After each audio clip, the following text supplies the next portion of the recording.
to Genius tutorial. Today we are going to learn about measures of dispersion. Measures of dispersion has four methods. First one is range, second one is quartile deviation, third one is mean deviation, fourth one is standard deviation. So in this video we are going to learn about quartile deviation. So before going to the main part of the problem, first we'll discuss about what is a range.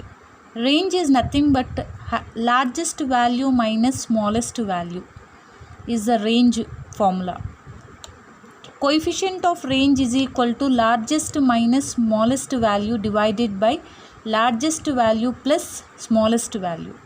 This is very simple problem. We can do it. But the thing is that next one is quartile deviation. Quartile deviation, here we have three types of formulas in the quartile deviation.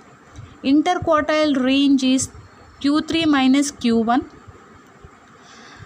Second one is quartile deviation or semi-interquartile deviation is Q3 minus Q1 divided by 2. Third one, coefficient of quartile deviation is equal to Q3 minus Q1 divided by Q3 plus Q1.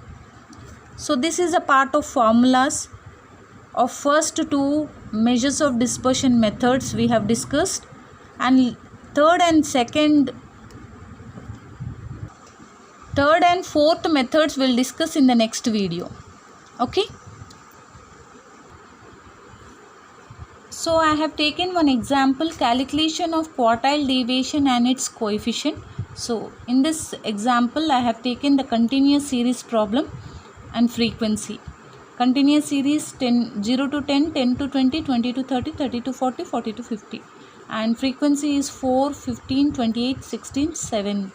So by adding all these frequency we got 70 as n value, number of observation. CF is nothing but cumulative frequency adding upon. So first step is 4, as usual you have to take it. 15 plus 4 is 19. 19 plus 28. 19 plus 28 is 47. 47 plus 16 is 63. 63 plus 7. 63 plus 7 is 70. So here the n value is 70 and the last cumulative frequency value is also 70. So these two numbers has to match. This is the cumulative frequency. Coming to the quartile deviation calculation, we require Q1 and Q3. So Q1 has a n by 4 th term. Because why 4 means quartile is nothing but 4 parts. Quartile is nothing but 4 parts. Q1, Q2, Q3, Q4. So we require this one and this one. This Q2 is nothing but median it is. We don't require for quartile deviation calculation median. So only we require Q1 and Q3. So Q1 is equal to n by 4 th term. So what is n value in the given problem? Is 70 divided by 4 th term. 70 divided by 4 th term. Q1 is equal to 17.5 th term. So Q1 lies. Therefore Q1 lies 17.5 th term. We need to consider the cumulative frequency where it is lying. This 17.5 in which number it is present. So it is present in 19. The before number is 4 which is less than 17.5. So it is lying in 19. So the respective class interval becomes here. Q1 is lying here.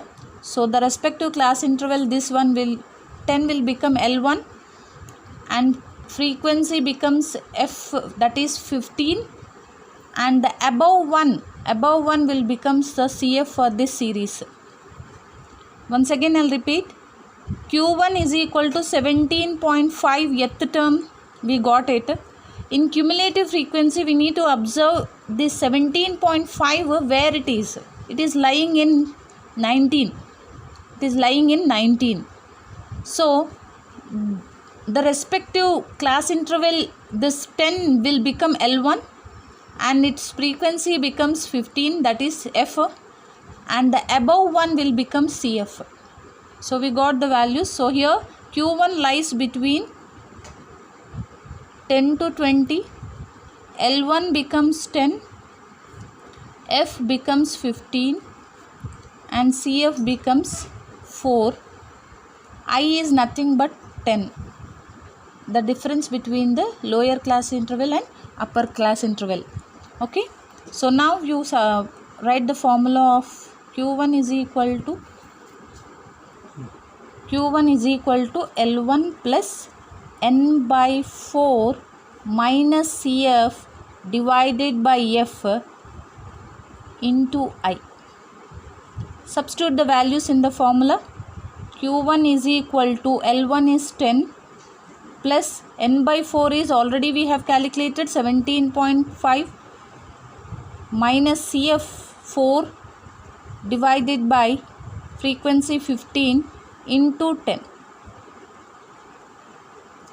So Q1 is equal to 10.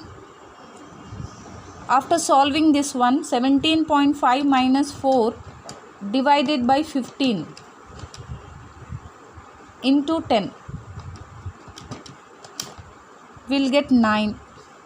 See, 17.5 minus 4 divided by 15 will get 0.9 into 10. If you do it, it will become 9.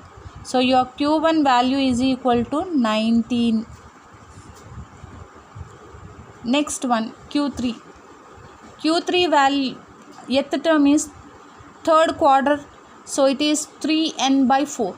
3n by 4 means n value is, as per the question, is 3 of 70 divided by 4 th term. So 210 divided by 4 th term.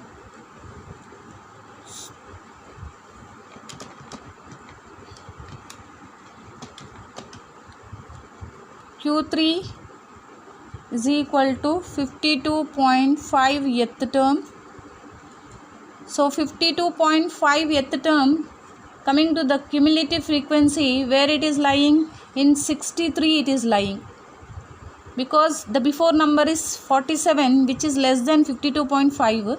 So we need to consider 63, and the respective class interval, the L1 becomes 30, frequency becomes 16, and above one CF becomes 47. So here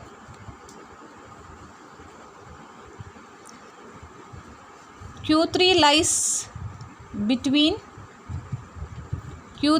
between 30 to 40. So L1 becomes 30, F becomes 16 and CF becomes 47 and I becomes 10. 10 is nothing but a difference. Okay. Next, the formula for the Q3 is equal to L1 plus 3n by 4 minus CF divided by F into I. So substitute the values in the formula. Q3 is equal to 30 plus 3n by 4, already we have calculated 52.5 minus CF is 47 divided by frequency is 16 into 10. So Q3 is equal to 30 plus, so I am solving this one, 52 minus 47 divided by 16 into 10. So I will be getting, after solving these all things, 3.4375. So Q3 is equal to 33.4375. We got the Q3 value. So after calculating, we got Q1 as a 19 and Q3 as a 33.4375. So substitute the values in the what we require in this problem: quartile deviation and coefficient of quartile deviation. So quartile deviation formula is Q3 minus Q1 divided by 2, and coefficient of quartile deviation is Q3 minus Q1 divided by Q3 plus Q1. So this is the formula. So here substituting, after substitute these values, 33.4375 minus 19 divided by 2. So minus 33.4375 minus 19. So we will be getting 14.4375 divided by 2. If you divide it by 2, so the answer is QD is equal to 7.218.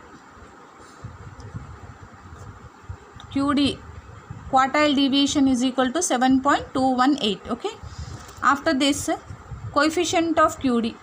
Coefficient of QD means, again you substitute the same value here, 33.4375 minus 19 divided by 33.4375 plus 19. So after deducting, you will be getting 14.4375 in the numerator, and in denominator 33.4375 plus 19. If you do it, 52.4375. So if you divide it, 14.4375 divided by 52.4375, your answer is 0.2753. This is your answer. Thank you for watching my video.